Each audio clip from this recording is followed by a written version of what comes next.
quiero agradecer profundamente por la cordial invitación a participar en estas jornadas académicas. Es un gusto poder compartir con destacados juristas a quienes he leído sus trabajos académicos, así como compartir experiencias con los distintos funcionarios judiciales acá del Ecuador y, por supuesto, haber escuchado aquellas intervenciones lúcidas de los que me antecedieron en la palabra. Espero, en consecuencia, estar a la altura de esta exposición y poder aportar con algunos criterios a la discusión de un tema importante como es la relación entre la justicia constitucional y la democracia.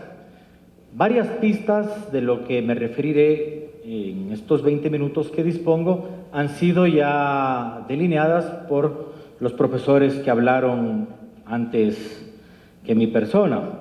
En ese sentido, por ejemplo, para poder relacionar con la exposición inmediatamente anterior hecha por el profesor González Trevijano, podríamos hablar del control político por parte de los entes jurisdiccionales de aquellas decisiones dadas por el poder político. Cuando hablamos de la relación entre justicia constitucional y democracia, nos encontramos precisamente en un contexto de complejidad entre dos nociones. En principio, como ustedes bien conocen, la idea de democracia supone el autogobierno del pueblo y en principio que por la regla de la mayoría se puede discutir cualquier cosa. Por otro lado, cuando hablamos de los derechos o de la justicia constitucional, sabemos que hay temas que no pueden ser discutidos dentro de un régimen democrático, por muy fuertes que sean las mayorías y las presiones de los grupos mayoritarios para que sean discutidos. En ese conjunto de coordenadas es que, en definitiva, aparece el Estado constitucional y democrático de derecho o la democracia constitucional, entendida como el autogobierno del pueblo limitado por unos derechos establecidos en la Constitución. La relación entre constitucionalismo y democracia y en el debate teórico no es nuevo. Si nos remontamos al siglo XVIII, cuando en los debates entre Madison y Jefferson ya se hablaba de una disputa. Respecto a Madison, padre de esta idea del constitucionalismo, de límites a las mayorías cuando se toman decisiones, y Jefferson más bien un partidario fuerte de la intervención del pueblo en la toma de decisiones. Aquellas discusiones primigenias centradas en el siglo XVIII fueron evolucionando, como ustedes bien conocen, hasta que por el siglo XIX y siglo XX empezaron a ensayarse respuestas armoniosas a esta tensión entre el principio de la democracia frente al constitucionalismo. Una idea armoniosa aludía en que las constituciones son producto de grandes acuerdos, de grandes deliberaciones, y en ese sentido la democracia misma se veía representada en esos momentos de deliberación que se otorgaban estas constituciones. Sin embargo, una objeción fuerte que se hace por parte de los demócratas a lo que dicen los constitucionalistas iría por el lado sobre todo de textos constitucionales que fueron aprobados allá en el siglo XVIII. Textos constitucionales que tenían como señal identitaria no ser lo suficientemente participativos. Recordemos que el Estado democrático no entraba aún en escena y lo que existía era el sufragio censitario, las mujeres no participaban. En definitiva, entonces, había muchas razones para que de parte de los defensores de la democracia se discuta sobre la primacía del constitucionalismo. Hoy en día hay lecturas que tienden más bien a esta idea de armonía, que han desarrollado criterios más sofisticados si caben, y dicen que, bueno, que debe importar la Constitución, la supremacía y los límites a las decisiones mayoritarias, porque en definitiva la Constitución permite que exista procedimiento democrático. La Constitución garantiza que todos los ciudadanos puedan participar en igualdad de condiciones en la construcción de la voluntad pública y excluye, por tanto, todo tipo de discriminación a personas o grupos que existen en la sociedad. En este contexto, entonces, la afirmación dada en el artículo 1 de la Constitución de Ecuador como Estado constitucional de derechos y justicia, que en el segundo párrafo señala que la soberanía se ejerce por medio de los órganos del poder público, así como por los instrumentos de democracia directa, nos da cuenta de una entrada muy fuerte que tiene la Constitución del 2008, que, como han señalado distintos profesores acá de la Academia Nacional y de algunas personas que se han preocupado por el fenómeno jurídico ecuatoriano fuera de nuestras fronteras, estas dos características del modelo constitucional. Por un lado, la idea de amplia satisfacción, garantía de derechos, y por otro lado, la idea de participación ciudadana en la construcción de la voluntad pública. Hace un momento, como señalaba uno de los profesores, hablaba mucho de Beckenford y de la importancia que él le da a estos temas de la soberanía popular. Justamente en su trabajo de poder constituyente como un concepto límite del derecho constitucional, señalaba que la importancia que le da a la voluntad popular, a la supremacía de la Constitución, es de tal envergadura en la medida en que todo poder del Estado debe remitirse tanto para su organización o su ejercicio a lo que dice la voluntad popular. En ese sentido, entonces, la Constitución de Ecuador, que garantiza derechos, una Constitución que promueve la participación, ha ideado una serie de instrumentos de democracia directa. Están contemplados a partir del artículo 100 de la Constitución, que tienen como su antecedente el artículo 95 de la Constitución, que habla de los principios de la participación ciudadana, entre los que destaca la igualdad, la interculturalidad, la deliberación pública. En ese sentido, entonces, viene una primera aproximación de buscar aquellas cosas que unen a la justicia constitucional y la democracia más que las tensiones. ¿Cuál es el papel, entonces, que desempeñan los tribunales y cortes constitucionales para poder hacer efectivo que la participación de los ciudadanos se dé de la mejor manera en un Estado constitucional de derechos y justicia? En ese sentido, entonces, aparecería el control de constitucionalidad para garantizar que los ciudadanos puedan ejercer estos derechos de participación. Como decíamos, entonces, sobre la base de estos principios que hablan de igualdad, de interculturalidad, de deliberación pública, se contempla un arsenal importante de instrumentos de democracia directa. Así como ustedes bien conocen, en el artículo 103 se habla de la iniciativa popular normativa, una iniciativa que está recogida en la Constitución y que señala que tiene por objetivo la creación, la reforma o derogatoria de normas jurídicas, ya que hayan sido producidas por órgano legislativo o por cualquier órgano con potestad normativa. Para esto se establece que el 25% de los ciudadanos inscritos en la circunscripción correspondiente pueden ejercer esta iniciativa.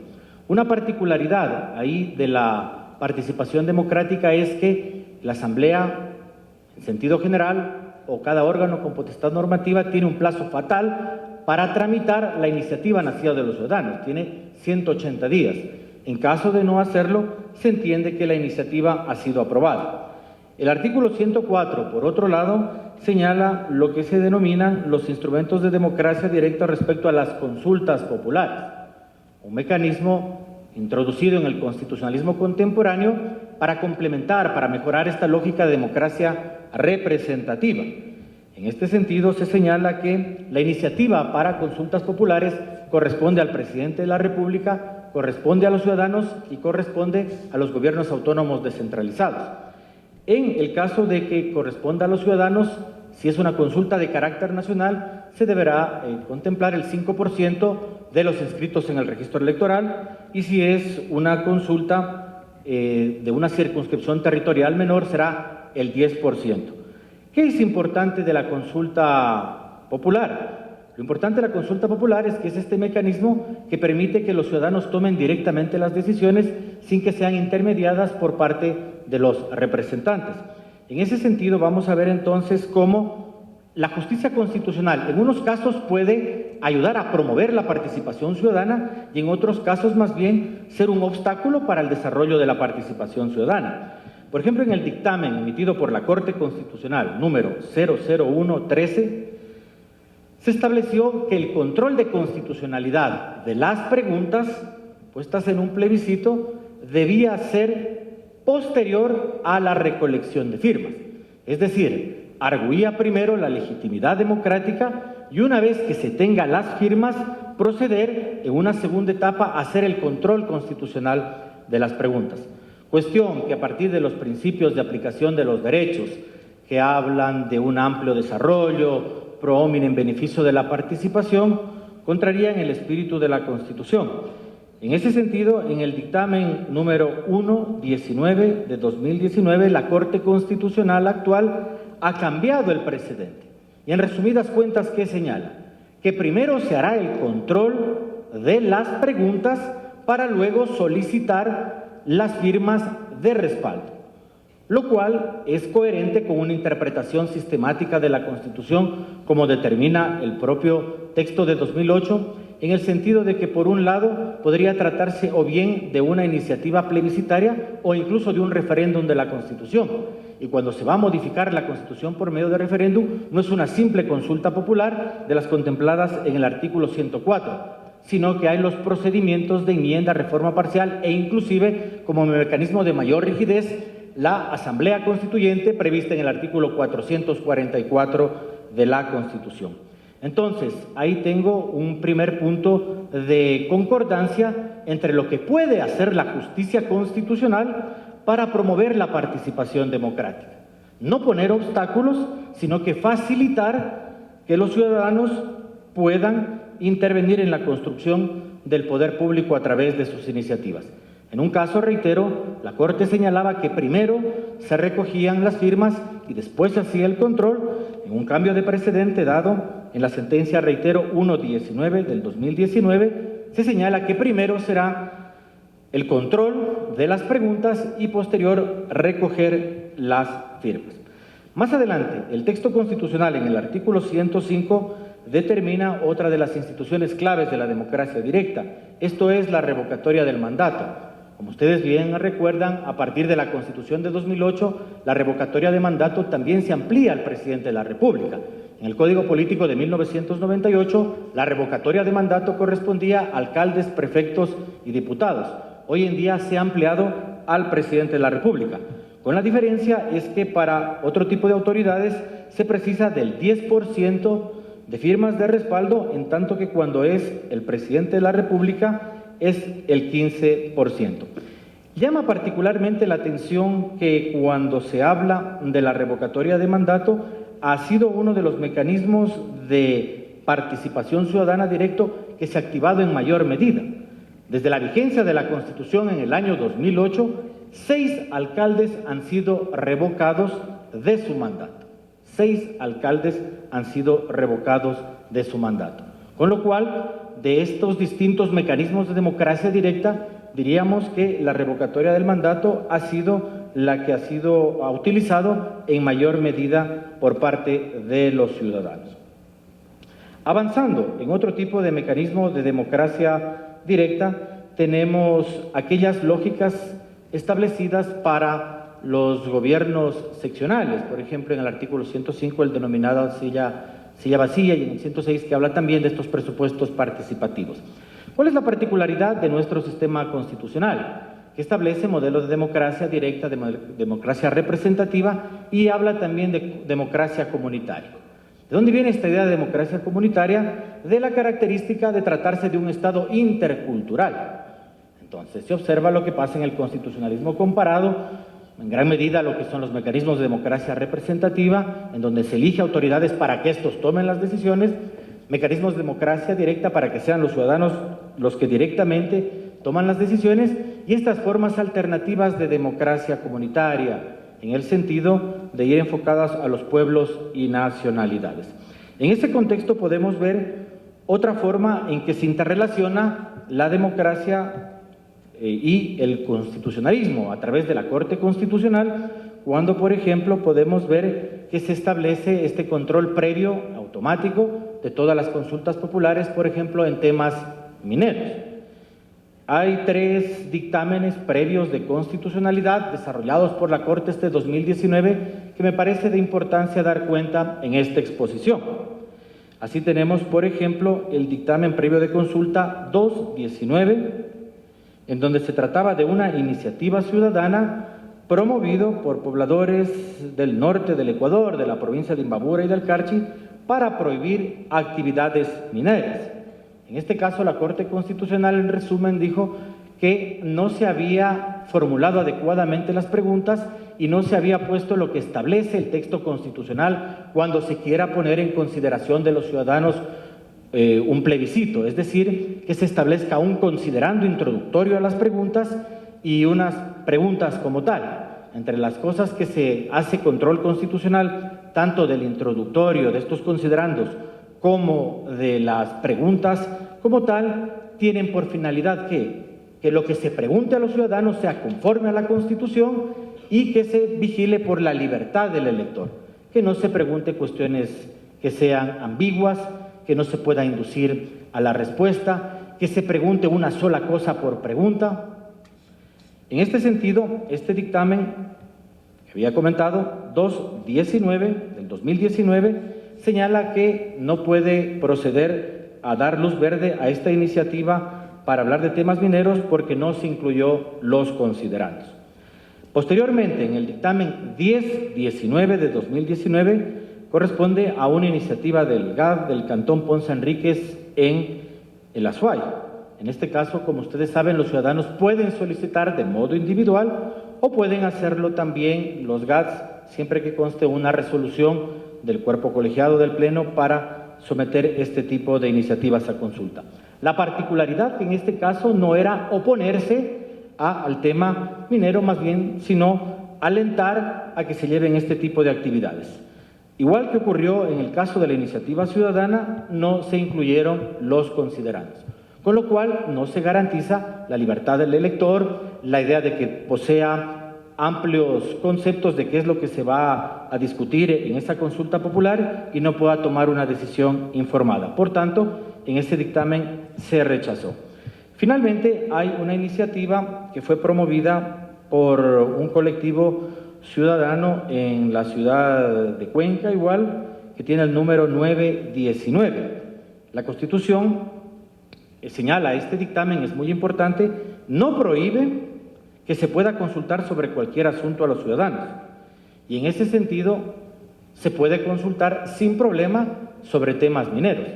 De hecho, se hace una relación de una interpretación orgánica de la Constitución y se da cuenta que incluso en el régimen de desarrollo, o sea, la parte de la Constitución económica, se da cuenta que todo el procedimiento debe ser incluso contando con la participación de los posiblemente afectados. En resumen, la justicia constitucional puede buscar aquellos lazos que permitan que la democracia funcione. ¿Cuál es un medio de estos? Por medio del control constitucional, de las iniciativas popular normativa o de estos instrumentos de democracia directa cuando se trata de consultas populares. Teniendo en consideración que lo que se debe buscar ante todo es esta protección de las condiciones adecuadas de deliberación, es decir, que los potencialmente afectados con una iniciativa puedan conocer de manera adecuada qué es lo que se está discutiendo. En ese sentido, también podría destacar, antes de concluir la exposición, que uno de los temas en donde se pone, digamos, al límite esta idea de la relación entre justicia constitucional y democracia puede ser cuando se habla de los procesos de reforma constitucional. El profesor González justo anteriormente comentaba de esta posibilidad de que tiene el Tribunal Constitucional Español de controlar ciertos actos y otros no. En el caso del Ecuador, la reforma de la Constitución es objeto de control constitucional. La Corte Constitucional hace control de la reforma de la Constitución, tanto para el procedimiento de enmienda como el reforma parcial, así como el de asamblea constituyente. Entonces podemos ver que estos mecanismos de buscar una suerte de armonía entre el constitucionalismo y la democracia son plausibles en el texto constitucional ecuatoriano, no carentes de tensiones, pero en la medida en que la justicia constitucional pueda permitir que los ciudadanos puedan participar de manera libre, informada, promoviendo condiciones de deliberación adecuada, eliminando todo tipo de discriminaciones y restricciones de derechos a personas o colectivos, se puede dar cuenta de una idea de una democracia constitucional que camina. Falta mucho, ciertamente, como ocurrirá en otras realidades también, para que estos dos ideales en tensión puedan verse armoniosos en casos concretos, pero creo que lo que hace la justicia constitucional en nuestro caso, en estas sentencias que he dado cuenta, tanto para el tema de consulta popular, en sentido de temas políticos, así como en temas de consulta minero, es importante para ir reconciliando estos dos ideales en tensión desde el inicio mismo del constitucionalismo contemporáneo. Gracias por la atención.